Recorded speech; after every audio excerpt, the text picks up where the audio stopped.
Halo, assalamualaikum. PGPR, Plant Growth Promoting Rhizobacter. Jadi ini adalah bakteri perakaran yang hidup di akar, hidup dan berkoloni berkembang biak di akar.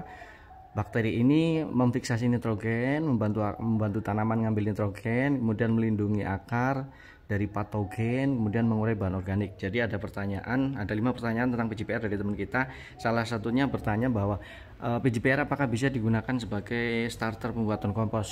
Bisa, karena ini juga bakteri juga tugasnya untuk mengurai bahan organik.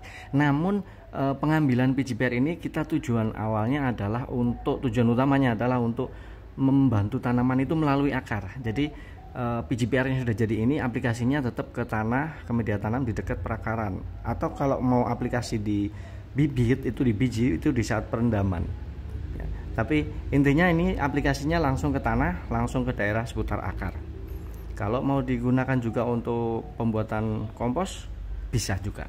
Yang kedua, apakah setelah biang mol PGPR bisa dijadikan bioaktivator untuk pembuatan mol dari bahan lain seperti campuran mol dari air kelapa, cucian beras, bongkol lain dan lain-lain. Nah, kalau tadi untuk pembuatan kompos oke lah ya, kan memang bakteri ini juga tujuannya fungsinya nanti untuk pengurai bahan organik. Tetapi kalau untuk pembuatan mol ya, misalnya kita punya bonggol pisang, kulit pisang dan bahan-bahan lain yang kemudian akan kita gunakan mol, sebenarnya tanpa bakteri pun bisa, tanpa pemberian PGPR ini atau E4 atau lain-lain, itu pembuatan mol bisa jalan tanpa itu.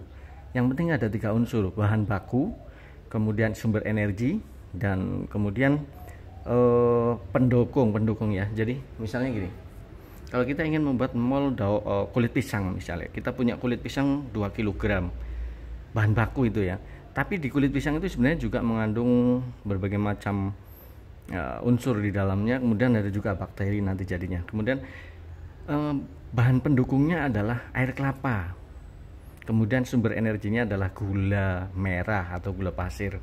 Dari 3 bahan itu dibuat mol itu sudah jadi mengandung ada lactobacillus, jadi ada bakteri lactobacillus dan lain-lain. Itu sudah cukup tanpa menggunakan PGPR ya. Pembuatan mol itu cukup bahan baku kemudian ditambah dengan air kelapa dan air gula merah atau gula pasir, itu sudah cukup. Bahan baku terserah seadanya, kulit buah apapun bisa, bonggol pisang bisa, rebung bambu bisa. Itu pertanyaan kedua. Jadi PGPR sebaiknya digunakan untuk tanah, bukan untuk pembuatan mol. Yang ketiga, apakah biang mol PGPR? Nah, ini istilahnya biang mol ya. PGPR tersebut dapat disemprotkan ke batang daun sebagai zat PT. Sebab kalau saya pakai mol dari bahan kulit pisang, setelah disemprotkan daunnya layu. Nah, kembali lagi ke fokus kita bahwa PGPR ini kita kumpulkan, kita kembangkan, itu tujuannya adalah untuk memberikan mikroorganisme ke dalam tanah yang nanti akan berkoloni di akar. Jadi ya kalau disemprot ke ke batang, daun dan lain-lain kurang cocok, karena ini adalah bakteri yang berkoloni di perakaran. Kalau disemprotkan ke daun kurang cocok, bakterinya nggak bisa hidup di daun, dia hidupnya di perakaran. Kembali lagi kita samakan persepsi bahwa PGPR adalah bakteri perakaran, dia hidup di dalam akar.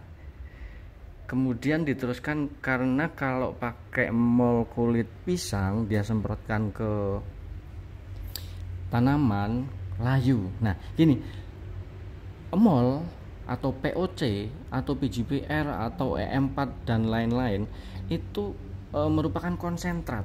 Konsentrat itu artinya kandungannya itu sangat tinggi. Kandungannya sangat tinggi, baik kandungan bakterinya, baik kandungan nutrisinya, baik kandungan apapun yang di dalam sana adalah sangat tinggi. Sementara ketika itu kita aplikasikan ke tanaman dalam dosis yang melebihi standar ya pasti overdosis dan tanaman pasti efeknya jelek, jadinya bukan membaik, akhirnya jelek. Sama dengan manusia juga ketika kita makan terlalu banyak pasti efeknya jelek. Ketika kita minum obat melebihi dosis, pasti efeknya jelek. Sama juga dengan MOL, POC atau E4 atau PGPR atau apapun yang kita masukkan untuk sebagai pupuk. Itu efeknya kalau kelebihan dosis jelek. Dosisnya pada umumnya baik PGPR, E4, MOL dan lainnya itu 10 cc per liter atau 1 sendok makan per liter air sumur. Oke. Kemudian yang pertanyaan keempat kita teruskan. Pertanyaan keempat masih sama seperti pertanyaan sebelumnya, yaitu apakah PGPR bisa dijadikan sebagai biang pembuatan POC? Sama jawabannya seperti tadi, sebaiknya digunakan untuk pupuk di bakteri di perakaran, bukan untuk starter pembuatan MOL. Ya, pembuatan MOL tanpa starter pun sudah oke. Pertanyaan yang kelima ini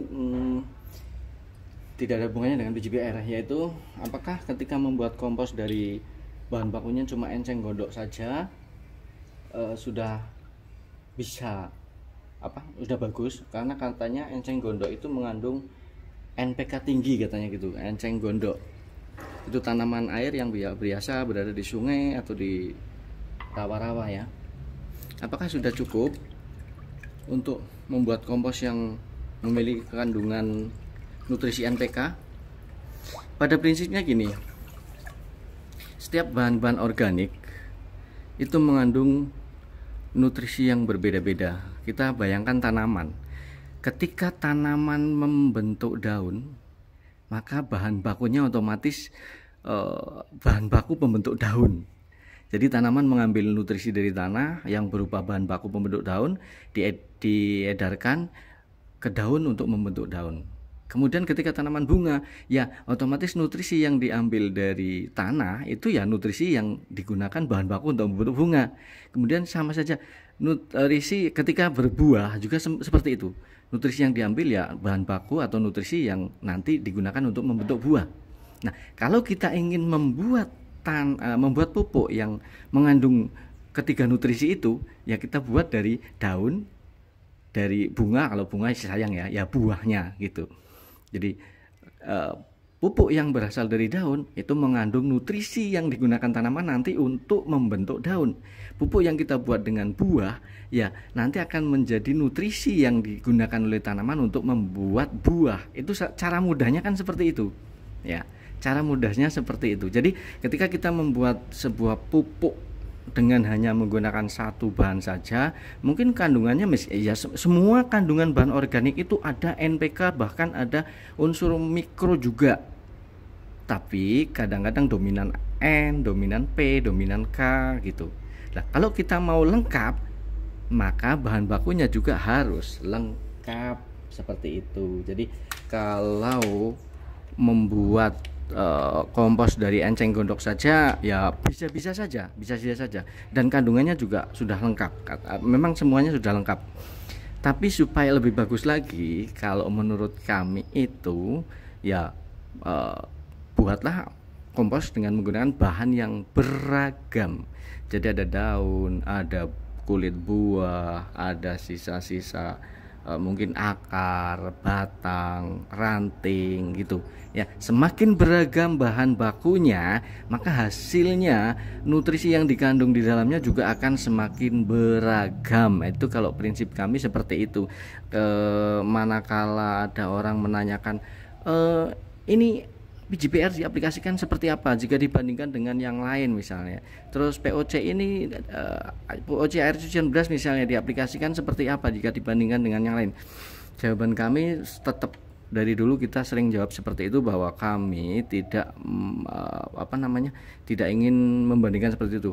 Tujuan kami adalah menanam untuk kebutuhan keluarga. Kami berharap tanaman yang kami tanam produksinya maksimal. Supaya produksi maksimal, semua nutrisi yang dibutuhkan oleh tanaman kami cukupi. Cukupi dari apa? Dari berbagai macam pupuk baik cair maupun padat yang kami miliki, yang kami buat. Semua kami masukkan. Tidak ada yang kami uji coba ini pakai ini pakai ini. Karena prinsipnya seperti itu. Semakin beragam bahan bakunya, semakin beragam kandungan nutrisinya, maka semakin bagus untuk tanaman. Seperti itu. Jadi kembali lagi ke pertanyaan awal, bahwa kita sambil nyiram ya. Tadi ini kita sudah pakaikan PGPR 1 gelas ini. Tadi kita sudah ngukur 20 gelas. Jadi kalau 20 gelas, 20 sendok. 10 cc itu maksudnya sama dengan 1 sendok makan. 1 sendok makan. Kita nggak bawa sendoknya. Tadi udah tak ukur 20 sendok itu segini. Jadi tidak penuh. Kalau penuh ini 250 kayaknya. Iya 250. 200 cc atau 20 sendok itu segini, sejempol saya. Kalau ini full 250 cc. Nah ini kan 20 liter. Kalau 1 liter 10 berarti 20 liter 200. Ini tadi sudah tak kasih 200 cc. Kalau full 250. Sebenarnya 200 sampai 250 boleh sih.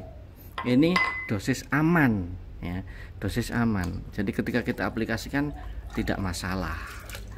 Tapi kalau ya kita lihat tanamannya, kalau misalnya tanaman besar mungkin kita kasih dua gayung ini. Kalau tanaman kecil, satu gayung bisa untuk 5 tanaman atau 6 tanaman ya, misalnya tanaman sayuran, stroberi, kangkung dan lain-lain. Yang kecil-kecil ya dikit-dikit gitu aja. Sesuaikan dosisnya. Kayak minum obat itu ya, orang tua dosisnya 1 butir, kalau anak-anak ya mungkin 1/4 butir gitu. Jadi kembali lagi, bukan berarti kalau bahan organik ini dipakai aman. Ini juga ada aturannya. Karena ini kembali lagi, ini adalah konsentrat. Ada sesuatu yang dipadatkan, sesuatu yang dibanyakkan dalam volume kecil tapi kandungannya sangat luar biasa. Maka ini namanya konsentrat. Tidak boleh kebanyakan. Oke, kita sambil aplikasi PGPR. Jadi pada intinya PGPR ini digunakan untuk menambahkan mikroorganisme ke dalam tanah yang nanti akan masuk ke daerah perakaran tanaman. Jadi bakterinya dia akan masuk ke perakaran tanaman, membantu tanaman untuk tadi fungsinya banyak ya. Sebenarnya ini tanaman ini udah disiram ya, udah kebanyakan ini. Tadi disiram sama Dimas kebanyakan.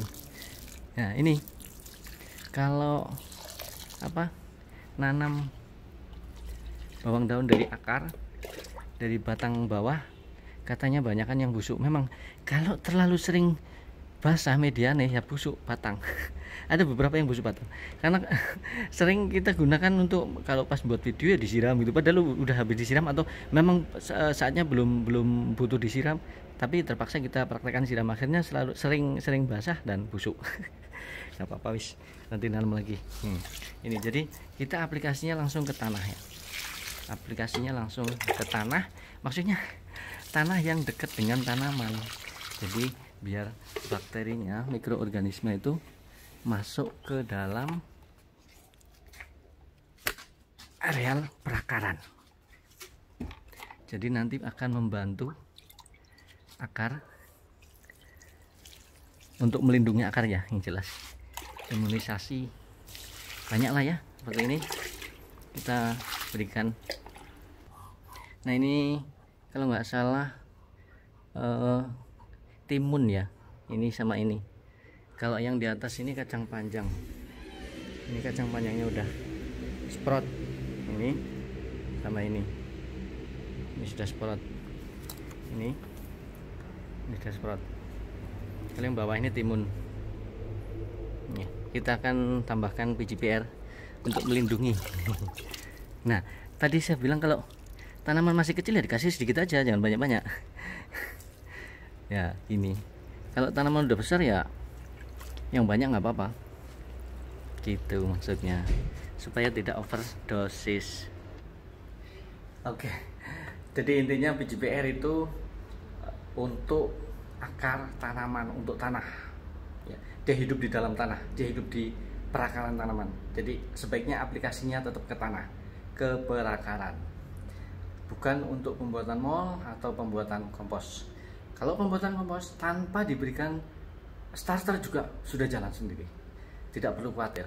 Di alam ini, di bumi ini sudah banyak sekali mikroorganisme sebagai starter pembuatan kompos. Bahkan dalam penelitian itu 1 sendok tanah itu mengandung berjuta-juta mikroorganisme. Katanya 1 sendok tanah populasi mikroorganismenya itu sama dengan populasi manusia di dunia. Berarti banyak. Kemudian jenisnya itu 750.000 bakteri dan 250.000 jamur fungi dalam 1 sendok tanah. Jadi kalau kita membuat kompos, udah pasrahkan saja kepada mereka, insya Allah jadi, tidak perlu penambahan apapun. Yang penting dicukupi oksigennya, dicukupi airnya. Air dilakukan dengan penyiraman, oksigen dilakukan dengan cara pengadukan. Maka komposnya akan bagus.